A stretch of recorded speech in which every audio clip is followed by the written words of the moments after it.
medyo bata pa kaya hindi pa natin nakikita yung talagang features niya, no? Forma, tapos hindi siya nagkukulo-kulubot. Bumili nito, meron akong napatay na malaking mafing. Ito medyo maliit pero white variegations. Hello everyone, this is Hermes Sinao, Mini Dino Park and Eco Garden, and welcome back sa ating YouTube channel. For today's video, excited ako ngayon dahil meron akong ipapakilala sa inyo. Mga bago kong babies na talaga namang matutuwa kayo dahil magagandahan din kayo sa kanila. Dahil katulad ko, ang saya-saya ko ngayon dahil may bago tayong collections, ano.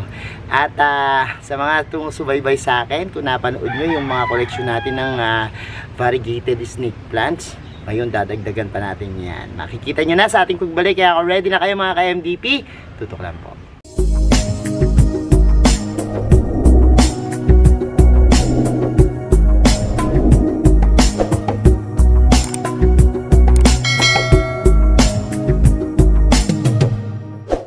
And we're back mga ka-MDP. Kung napanood nyo yung aking unboxing sa ating mga short videos, ngayon papakita ko naman sa kanila nakapatid na, no? Ayan po sa background natin yung sinasabi ko sa inyong mga bagong collection ko dito sa ating garden, ano?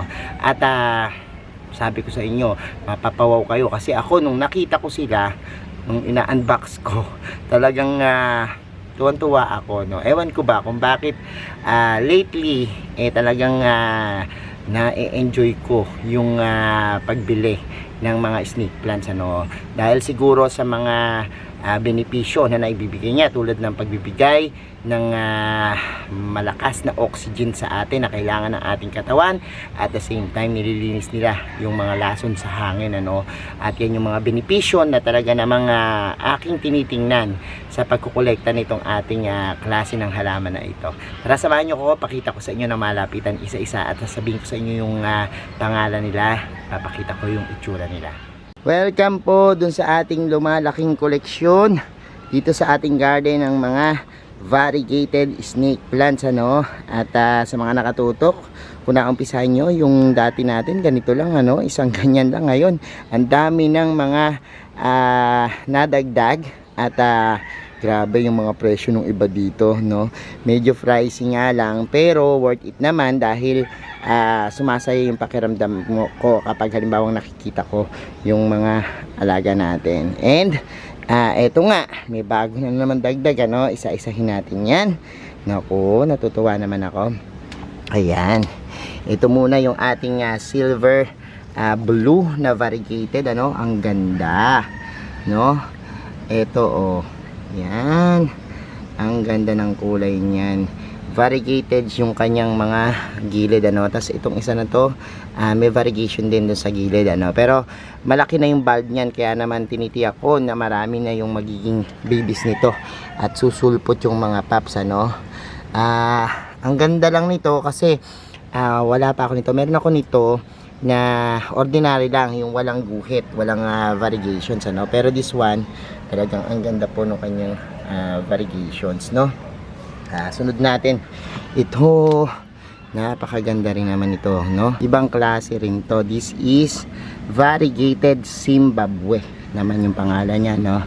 Hindi pa ako nagkaroon ng Zimbabwe pero parang katulad din siya nung ating mga dragon wings na tinatawag, angel wings, no. Pero itong Zimbabwe, medyo mataba yung dahon niya, no. Actually ito medyo bata pa kaya hindi pa natin nakikita yung talagang features niya, no. Pero eventually kapag nakasubscribe kayo dito sa aking YouTube channel, nakafollow kayo sa ating Facebook page at sa iba't iba nating social media accounts, makikita nyo yung development at growth nitong isa na to, no. And ayan, yung Zimbabwe naman, ano. Isunod natin ako, ito iba ring klase to, no. This is a jade dragon naman na tinatawag, ano. Meron jade dragon na green lang pero this one is variegated. Katulad nung sa ating nauna, yung silver blue, medyo same sila ng features. Ito lang parang patayo at medyo yan, tuwid, ano, yung kanyang forma. Tapos hindi siya nagkukulubot. Unlike nitong isa, medyo kulubot. Siya naman, parang normal na ganyan lang ano. Jade Dragon na variegated. Ang ganda rin ng kulay niya, no? Ang ganda, may pagka-asul, yellow-green, yung kanyang variegations, mas lalong titindi yan kapag naiinitan, ano, napapaarawan. At ito naman sunod natin, itong ating variegated Francisi, no? Meron na tayo niyan. Pakita ko sa inyo yung atin. Ito, medyo slow grower din, ano? Ang tagal na sa akin ito, pero ganyan pa lang siya kalaki, no? Medyo malaki-laki pa lang siya. Pero this one, medyo patayo yung kanyang korte. Kumbaga sa torch na yung paapoy, ganun lang yung itsura niya, no? Hindi masyadong buka, no? Pero ang ganda ng leaves nito, no?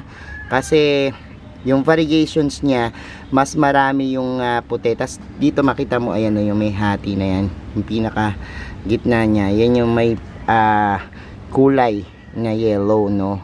Light lang yung green niya, mas marami yung light na green kesa dun sa dark na green, ano, dito sa ating Francisi. Tapos yung kanyang pinakadulo, katulad ng mga snake plants na iba, medyo matulis, ano, medyo matulis siya at sobrang pointed. And ayan, sunod natin, bonsel.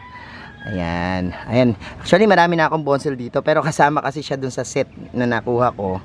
And yan, kita nyo ha, napakaganda nung kanyang forma rin, ano. Yung variegations niya medyo malaki, kaya lang itong kasing bonsel na to, unlike nung bonsel natin dito na variegated na walang guhit, plain na plain, siya may guhit na white, no.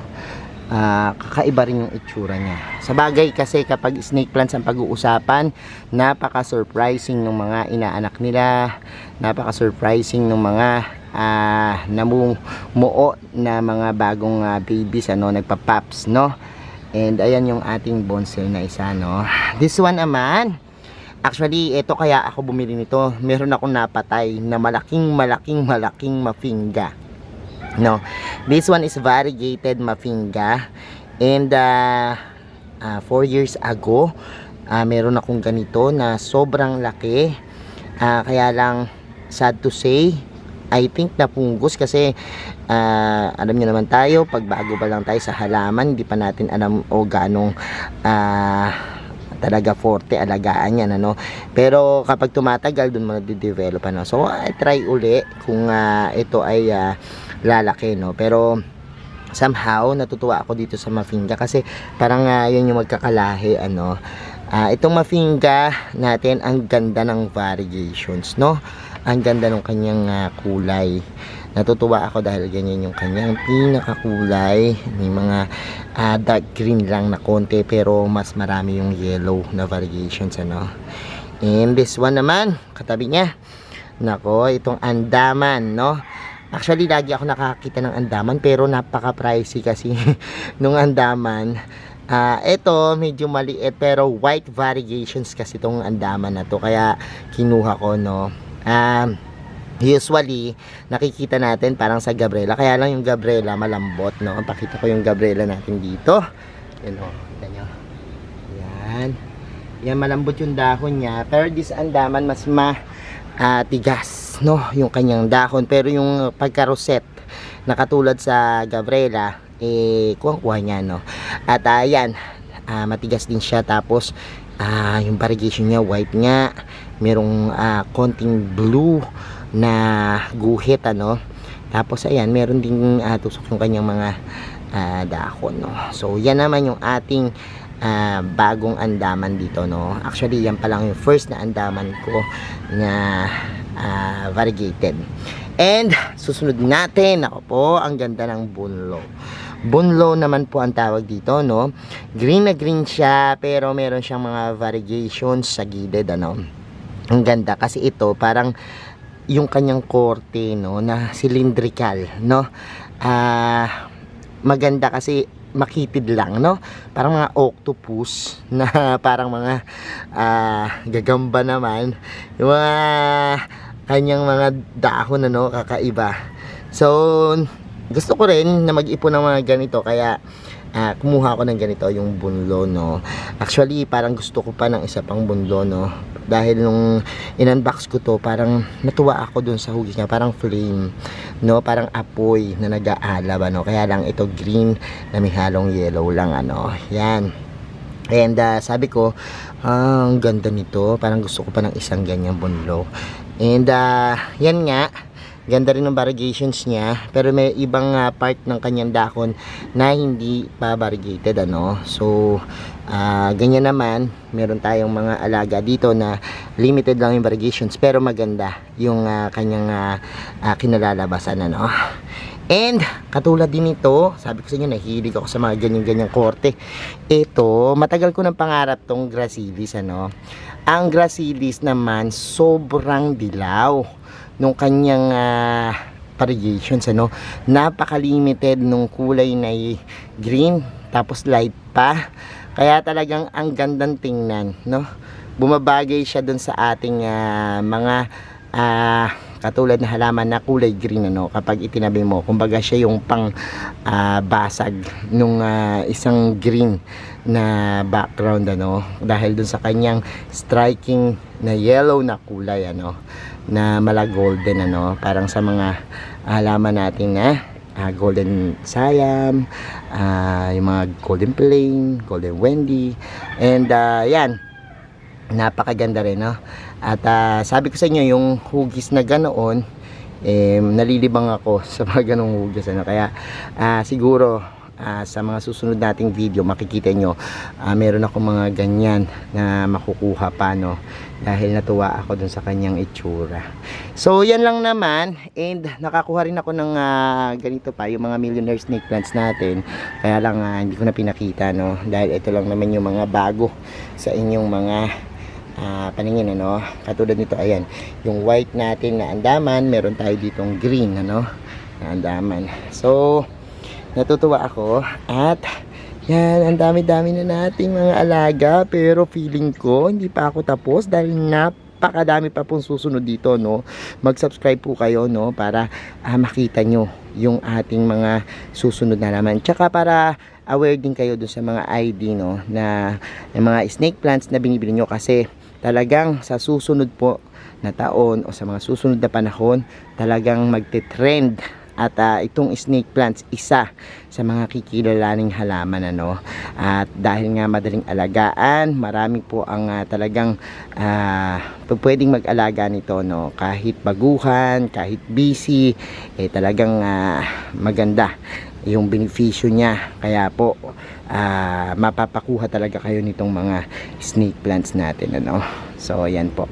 So ayan mga ka-MVP, napanood nyo na po yung ating vlog for today, at nakita nyo na po yung nagagandahan nating mga snake plants, and I hope nabusog yung mga mata nyo, no.